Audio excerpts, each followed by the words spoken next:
یہ ان کی ماؤں کی تربیت تھی، یہ ان کے گھروں کی تربیت تھی. یہ مائیں اس طرح سے ان کو قرآن کی تلاوت کرتے ہوئے پکاتی تھی، آواز ان کے کانوں میں ڈالتی تھی. یہ مائیں ان کو وضو کے ساتھ ان کو دودھ پلاتی تھی. یہ مائیں جب سناتی تھی تو اللہ اللہ کر کے ان کو سناتی تھی. یہ ایک ایک چیز کی فکر رکھتی تھی. میرے محترم، ہمارے گھروں سے اگر دین نکل گیا تو آپ سمجھ لیے ہماری آنے والی نسلیں. اس لیے جو پروگرام اس زمانے میں بنے تھے وہ اس زمانے میں بنائے جا رہے ہیں کہ ماؤں کی گود سے اسلام کو نکال دیا جائے. شیخ عبد القادر جیلانی رحمت اللہ علیہ کی والدہ کے متعلق یہ واقعہ تاریخ کی کتابوں میں لکھا ہے کہ وہ چھوٹے سے تھے، اپنی ماں کی گود میں تھے. ماں نے کبھی بغیر وضو کے دودھ نہیں پلایا اپنے بچے کو. جب ماں اپنے بچے کو گود میں لیتی وضو کر کے لیتی. جب تھوڑا سا بچہ ہوشیار ہو گیا، جب تھوڑا سا بچہ سمجھنے لگ گیا اور اس کو ایک مزاج بنایا، اس طرح سے اس کا مزاج بنایا کہ بچہ ہے اور کوئی چیز مانگ رہا ہے تو امی اس کو کہتی ہے بیٹے دیکھو دینے والی ذات اللہ کی ہے، مانگنا ہے اللہ سے مانگو. یہ اس بچے کی تربیت کا پہلا سبق تھا. یہ گھر کے اندر، یہ مکتب میں نہیں ملے گا، یہ علماء کے بیان سے اس بچے کو نہیں آئے گا. یہ میری بہن آپ کے طرز عمل سے آئے گا، یہ آپ کے گھر میں بچوں کی تربیت سے آئے گا. وہ بچے کو گود میں لے کے بیٹھی ہے اور بچہ کچھ مانگ رہا ہے، ماں کہہ رہی ہے اے میرے بیٹے مانگنا ہے اللہ سے مانگو، اور بتاتی ہے کہ دیکھو اللہ کے نبی پاک صلی اللہ علیہ وسلم نے فرمایا کہ جوتے کا تسمہ بھی ٹوٹ جائے اللہ سے مانگو.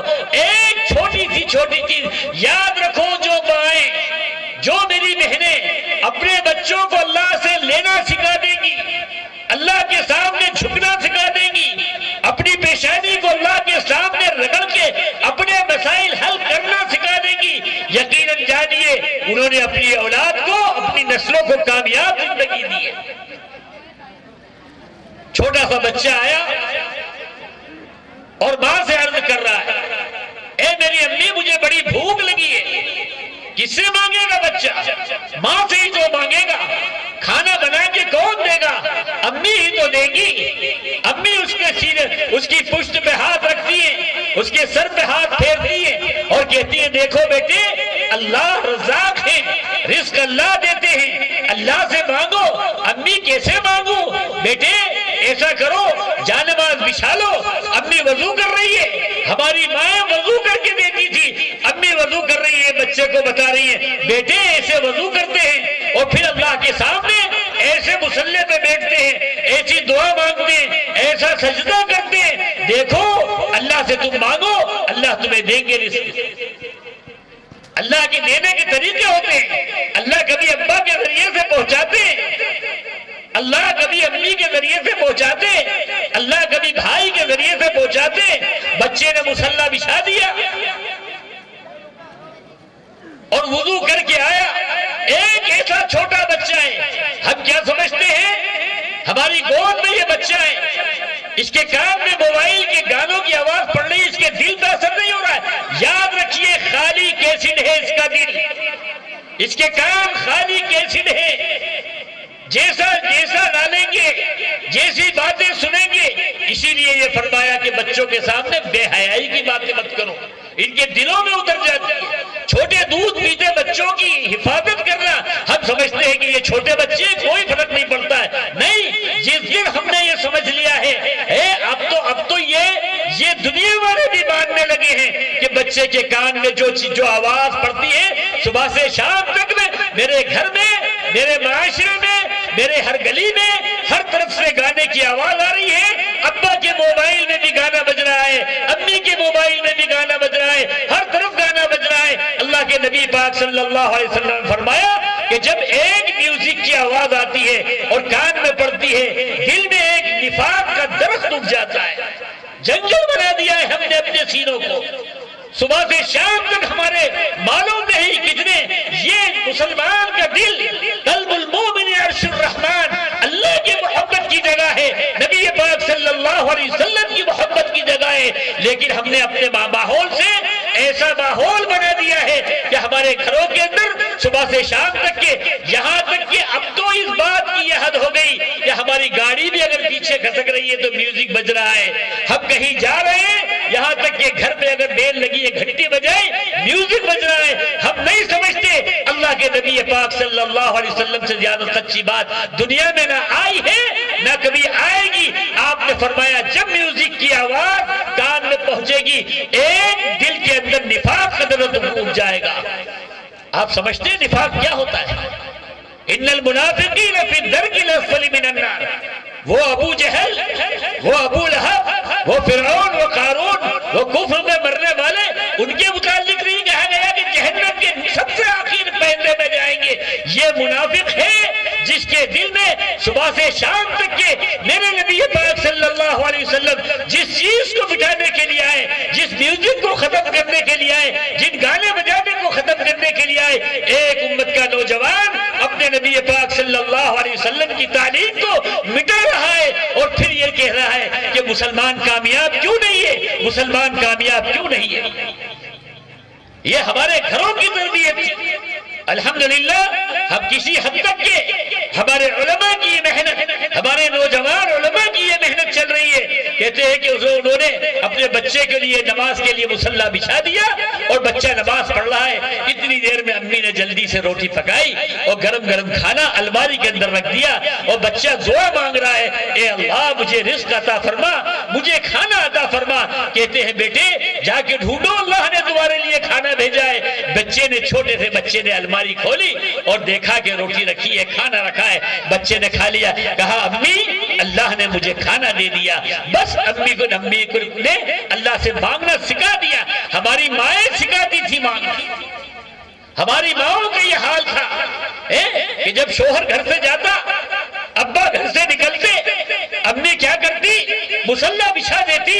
اے میری ماں آپ تو مصلی بچھا دیتی تھی اور چاشت کی نماز پڑھتی تھی اور دعائیں مانگتی تھی، اے اللہ میرے شوہر رزق کے کمائی کے لیے نکل کے جا رہے ہیں، اے اللہ آپ نے ہی فرمایا، آپ کے نبی پاک صلی اللہ علیہ وسلم نے فرمایا ہے کہ چاشت کی نماز میں اللہ نے رزق کی برکت رکھی ہے۔ اے اللہ میں اپنے بچوں کے لیے حرام لقمہ ان کے منہ میں نہیں ڈالنا چاہتی، اے اللہ ان کے لیے رزق کے دروازے کھول دے، میرے شوہر کے لیے حلال روزی کا انتظام کر دے۔ میری بہنوں آپ جاتی تھی، آپ جب شوہر جاتے تھے گھر سے نکلتے تھے، آپ کا طرز عمل یہ تھا۔ جب سے ہم نے اپنی زندگی کے طرز عمل کو بدلا ہے، حالات ہم دیکھ رہے ہیں، لاکھ دعائیں کرتے رہے، یا ایھا الرسول کلوا من الطیبات واعملوا صالحا، جب تک کہ حلال رزق پیٹ میں نہیں جائے گا، جب تک کہ عمل صالحہ کی کوئی امید نہ رکھی جائے۔ ہم اپنا محاسبہ کریں۔ وہ چھوٹا سا بچہ دیکھ رہا ہے، اس نے روز کا معمول بنا لیا، روزانہ کھانے کا وقت ہوتا ہے، وہ بغیر پوچھے مصلی بچھا لیتا ہے اور وہ دعائیں کرنے لگتا ہے، امی کھانا دے دیتی ہے، بچہ کھانا جا کھا کے اپنے مکتب چلے جاتا ہے۔ مکتب سے آتا ہے، جب تک کہ امی کھانا تیار کر کے رکھ دیتی ہے وہ اپنا مصلی بچھاتا ہے اور دعا مانگتا ہے۔ یہ ایک اللہ کے ولی کی تربیت ہو رہی ہے۔ ایک دن والدہ کو کہیں دیر ہو گئی، بہت تاخیر ہو گئی اور گھر پہ بچے کے مکتب سے آنے کا وقت ہو گیا۔ امی کا دل ڈر گیا، ماں رونے لگی اللہ کے سامنے، اے اللہ میں نے اپنے بچے کا مزاج یہ بنایا تھا کہ اللہ کے سے مانگو اور میں اس کے لیے پکا کے رکھ دیتی تھی، اے اللہ آپ کے پکانا تو میرا کام تھا لیکن آپ کی ذات تو ایسی ہے، اے اللہ آپ اپنی قدرت سے وہاں رکھ دیجئے، آج اگر میرے بچے کو کھانا نہ ملا اس کا عقیدہ خراب ہو جائے گا اور اس کے دل سے اللہ آپ کی قدرت کا یقین نکل جائے گا۔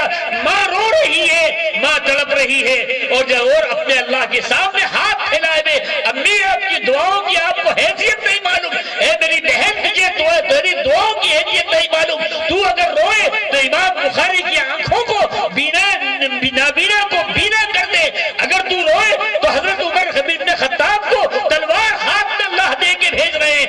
یہاں ایک بہن بیٹھ کے رو رہی ہے، اے اللہ میرے بھائی کو ایمان دے دے، میرے بھائی کو ایمان دے دے۔ کہتے ہیں وہ عمر بن خطاب جو نبی پاک صلی اللہ علیہ وسلم کو کہ نعوذ باللہ شہید کرنے نکلے تھے، وہ بہن تڑپ رہی ہے، بہن اللہ کے سامنے دعا کر رہی ہے۔ اے بہن تیری دعاؤں میں وہ تاثیر ہے کہ جب تو دعا کرتی ہے تو عمر جیسے خطاب، عمر ابن خطاب جیسے کو اللہ ایمان کی دولت سے نوازتے ہیں، اور وہ پھر 5000 مسجد بنا کے 900 جامع مسجد بنا دیتے ہیں۔ اس عمر ابن خطاب کا کہتے ہیں کہ دنیا کے بڑے حصے میں اسلام کا غلبہ ہوا۔ اے بہن تیری ہی دعا تھی وہ، جب تو تڑپتی ہے اور جب تو روتی ہے۔ دیکھ لے، دیکھ اسماعیل علیہ السلام کے قدموں سے دیکھو ہاجرہ کی کس طرح سے زمزم نکالا ہے۔ اے بہن تیری دعاؤں میں وہ تاثیر ہے، دیکھ تیری قربانیاں وہ ہیں۔ اسلام نے اللہ نے سب تجھے مقام دیا ہے، سب سے پہلے حضرت خدیجہ رضی اللہ عنہ کو اسلام سے نوازا ہے، اللہ نے اسلام میں وہ مقام دیا ہے، سب سے پہلے شہادت کا جام اگر پیا ہے حضرت سمیہ رضی اللہ عنہ نے پیا ہے۔ آپ دیکھیں ہم کیا سمجھتے ہیں، بلکہ دنیا عورتوں کو، میری بہنوں تمہیں دوسرے درجے کا سمجھتی ہے۔ نہیں نہیں، تمہاری گود میں پلنے والی یہ نسلیں اسلام کا مستقبل ہے، اسلام کا مستقبل ہے۔ اللہ نے کسی ولی کو، کسی قطب کو، کسی ابدال کو، کسی بڑے سے بڑے کے نہیں کہا کہ تمہارے قدموں کے نیچے جنت ہے۔ اے میری بہن تیرے قدموں کے نیچے اللہ نے جنت رکھی ہے، جنت رکھی ہے۔ ہم اپنی بہنوں اپنا مقام سمجھیں۔ جیسے ہی ماں گھر میں گھسی، دیکھا کہ بچہ سو رہا ہے، اٹھایا، بیٹے کیا بھوکے سو گئے؟ بولے نہیں امی کھانا کھا لیا۔ بیٹے کیسے کھا لیا؟ امی آپ نے جیسے بتایا تھا، میں نے مصلی بچھایا تھا، میں نے وضو کیا تھا، میں اللہ کے سامنے ہاتھ پھیلائے تھے، میرے اللہ نے مجھے کھانا کھلا دیا۔ میری بہنوں یہ تربیت تمہاری تھی، جب تک کہ آپ کی یہ تربیت تھی، یاد رکھیے یہ ہماری بہنوں